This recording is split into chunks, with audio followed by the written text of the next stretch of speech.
Imagine a continent blessed with 60% of the world's uncultivated arable land, yet home to some of the highest levels of hunger, malnutrition, and stunted potential.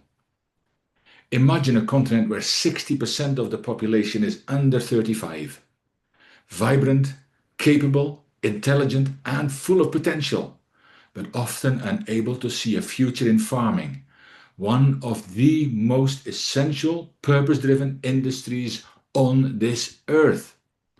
But now imagine this.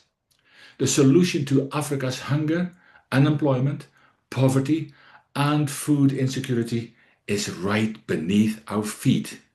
It is literally in our soil. But potential unused is potential lost. And Africa cannot afford to lose any more potential. Africa imports billions of dollars of food every single year, estimated to be around 150 billion this year and growing. Food we could produce ourselves. Meanwhile, 70% of African farmers are subsistence farmers, often planting with hand tools, depending on rain, and struggling to produce enough food for their own families, let alone the market. We have the land, we have the people, we have the climate, and we have the need. So the question is, why are we not feeding ourselves? And more importantly, how do we change that? See, the future of farming in Africa cannot be built on the past alone.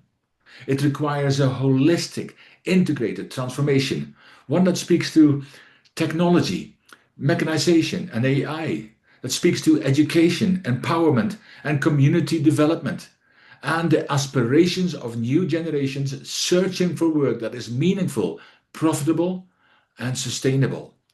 See, for too long, farming has been seen as an old back-breaking profession. But farming today is data-driven, tech-enabled, climate-smart, and profit-focused.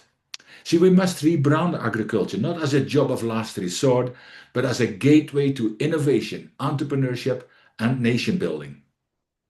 See, young people don't want handouts. They want opportunity. They want dignity. They want a future that excites them.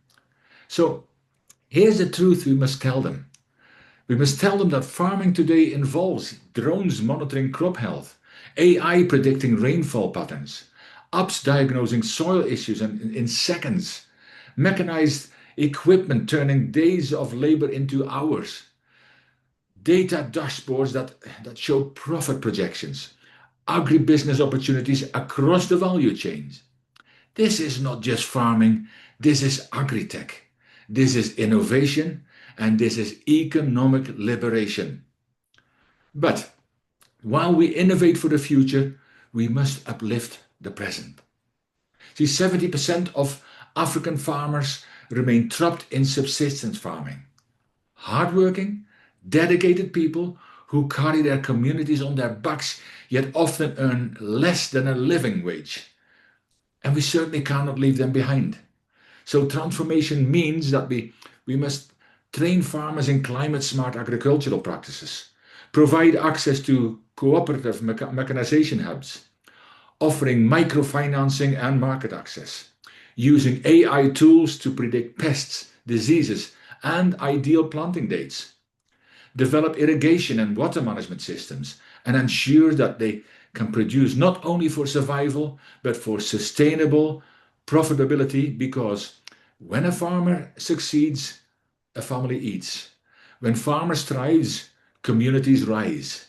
And when a continent feeds itself, it frees itself.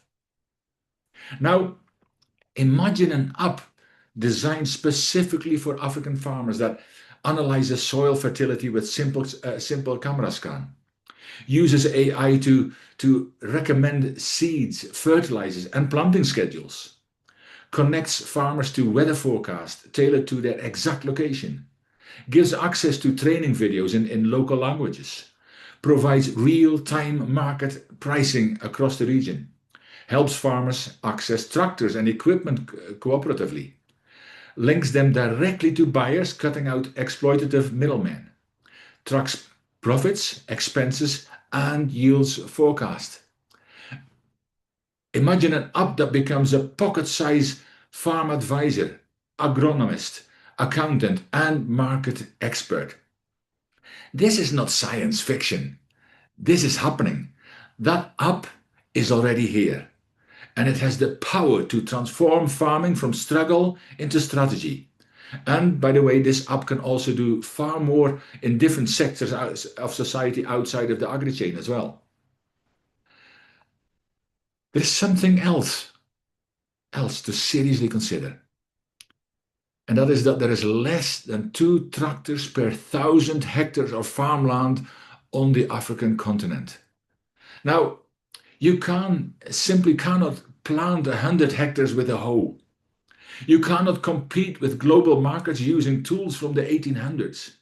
See, mechanization is no longer a luxury, it's a necessity.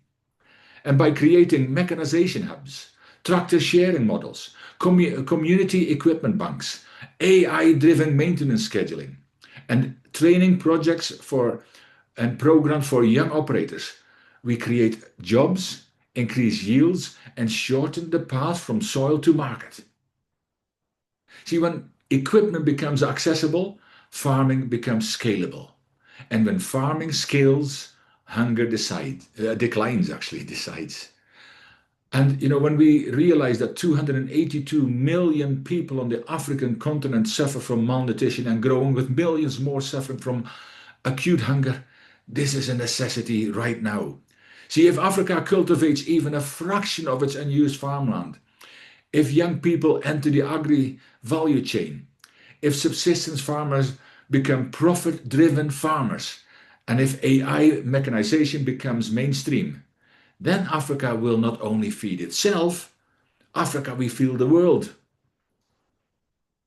So imagine a continent where malnutrition drops by half, youth unemployment falls dramatically, rural communities thrive, food imports decline, exports increase, and agriculture becomes Africa's biggest employer, biggest innovator, and biggest hope.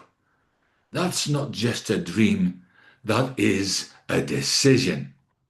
So my call to action is to governments: invest in infrastructure, finance, and innovation. To the private sector, support local agripreneurship and co-create solutions. To technologists, build tools that work in villages and communities, not just a city. To educators, teach agriculture as a science, a business, and a leadership pathway. And to young people, your future does not have to be found in an office. It can be cultivated on the land.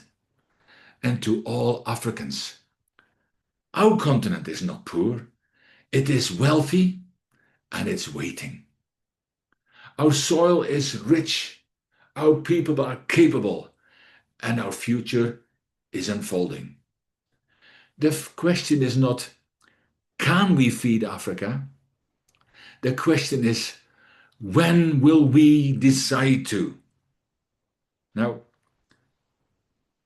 we have planted the seeds in the minds. It is time to put them into the ground. And that time is now. Thank you.